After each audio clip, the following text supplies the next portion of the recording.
Good evening here, YouTube people. What is going on with you all today? Ha ha.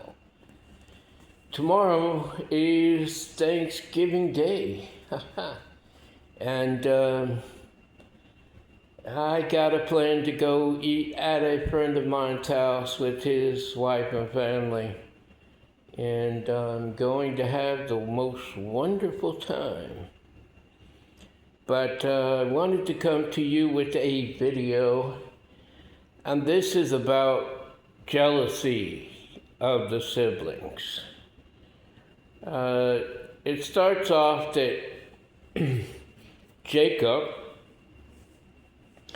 has 12 sons. 10 of them are half brothers of Joseph, and one of them is his full brother. And then he had a sister also, but nevertheless,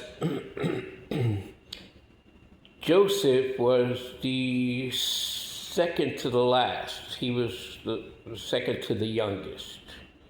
Benjamin was the youngest. However, Jacob ends up giving Joseph a coat of many colors. Kind of like what Dolly Parton used to sing. But it kind of shows his favoritism towards Jacob. And then Jacob has two dreams. He dreams that the other brothers and many will bow down to him. And he sees all of these in the two dreams that he has.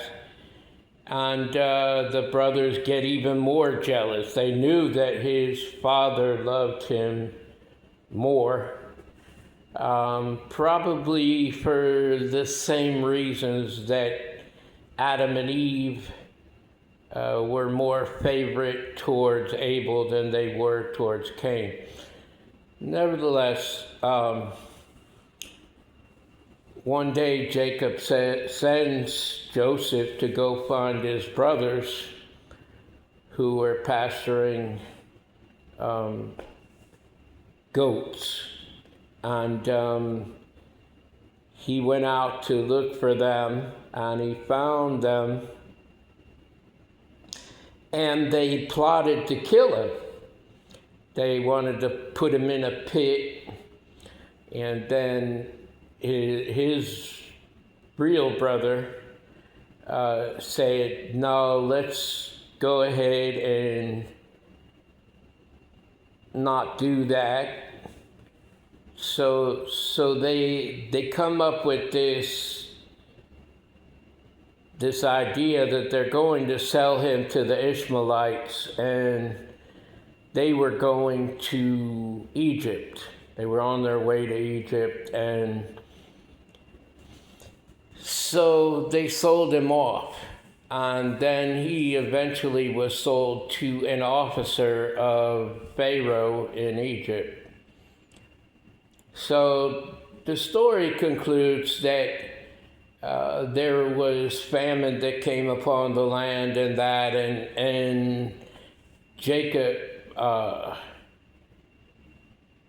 tells the brothers to go and find food, find the guy that's giving out the food. So they go looking, and finally they come to this place where their brother actually is, and they didn't even know it was their brother. And he's put in charge, and they have to bow down to him in order to receive these blessings, the food and that. And it all came to pass. Well, there are people even in this world today that are jealous of their brothers and sisters. Maybe they saw something in them from when they were young. Maybe they always got out of trouble when the other one didn't.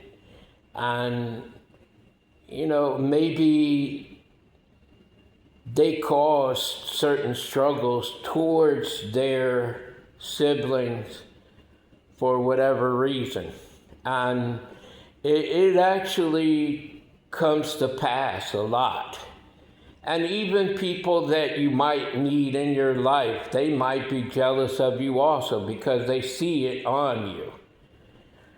I've had many myself. In my lifetime, I've had many people that are just super jealous of me. For whatever reason, they become jealous and, oh, well, he seems to have the world by the tail. I wish I had that kind of thing. And they never even understood what that person has gone through in their life. I'm not going to go through all of my lifetime experiences, but I can tell you it wasn't the brightest out there, okay? I struggled through many things, and I put myself through many things, but I also struggled hard, and it all falls into place if you have that love for my Father, as I do. It all falls into place, and He blesses those who diligently go through the fire to get to the other side and don't leave Him in the process. And I have never ever left Him. I rode the fence. I did say that before. And it wasn't a good experience riding the fence as I have. But I always make my way back. Kind of like the prodigal son. I always have made my way back. Because I know that He's there for me. He always stands in the gap for me. He's there. And He always will be there for me. But, I think about it time and time again. I would like to think that my siblings never would have been jealous of me, but I can't say that for sure. They might not have been jealous for what I've gone through, but they might have been jealous that I may have become something bigger than them and tried to hold me down from becoming that. But, like I said, my Father has always had my back, and He always will have my back. I'm just showing a little bit of my new place. I'm so happy with it. It's cold outside right now. It was raining yesterday, and it rained a little bit today.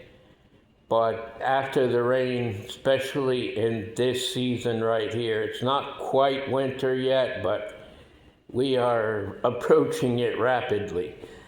And when we get into that mode after the rain, it always gets colder. So I just decided to go ahead and do it in this place. But it's so great to have my Father, because He always has my back. He always does. I'm blessed so very much. I can't even explain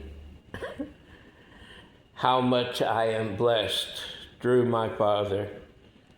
I'm overwhelmed sometimes. Just all in all of everything that He's ever done for me. I could talk for 2 months straight on everything that He's, 2 months meaning 24 hours a day, 7 days a week. All that He has ever done for me. And I really feel blessed, and I'm very, very, very thankful and grateful for everything that he's ever done for me. He opened other people's hearts up to also bless me, which is what he does a lot of times. But he definitely holds everything when it comes to me. He is the epitome of the help that I need. I always turn to him in very rough situations, and I've been there and done that many times. But I just wanted to come to you with that story. Joseph, he was a good son. He was actually really good to his father, and his father gave that back to him because his brothers were not so much like that. They all had different types of personalities and things like that. But Joseph was a very loving person. So his dad gave that to him. And it kind of shows the love that my father has for me, and he gives that to me. That is the whole story within the story. Because if you have, because my father doesn't favor anybody, but he does look after the ones that keep him right there where he belongs, right on his throne. And, you have to fear him, yet you have to be very passive towards him and humble yourself. There's a song out, humble thyself in the sight of the Lord. You have to humble yourself when you come into his presence. But I'm not at a point where I don't feel comfortable with him. I feel very comfortable with him. Like the situation with the Philippines, okay? I know I don't really like to bring this subject up because it's like the worst subject that I have had in all my experiences, but the day after, well, let's just say 4 days after the conversation that I had with the girl that I went there for, I had to depend solely upon my father to get back to where I needed to go. And that's coming right back here. I did get a chance to travel around. I loved all the places that I went, and I greeted everybody just the way that I would greet everybody. I didn't treat anybody any different than anybody else. I loved everybody, and that's how we're supposed to be. But I generally have love in my heart for other people. I never had any kind of racist bone in my body. I don't think of colors when I'm talking to a person. I'm not naive to the point that I don't see that they are a different race or color than myself. However, they are a person just like I am. And that's all that matters to me and all that ever mattered to me. So, but nevertheless, I treated everybody cordial because that's how I am. And that is me, okay? Not everybody's like that. You'll meet people that really don't like you, even just for your own skin color. But you have to love people, and it isn't because I have to. I honestly do love people. I love everybody. Like I said, I love my enemies, my worst of the worst of the worst enemies. I mean, they have whatever fate that they are given. I cannot do nothing for them. If they find my Father, great. But I still love you if you don't. You know, and like I said before, there's nothing you could do about it because I'm not going to change. I am just me, and that is all that I can be, is me. But I just wanted to get that out there, and I want you to know that I love you. I love you right there. Love yourself, love my Father God, and by all means, love each other, people. Until the next time, love, peace, and soul.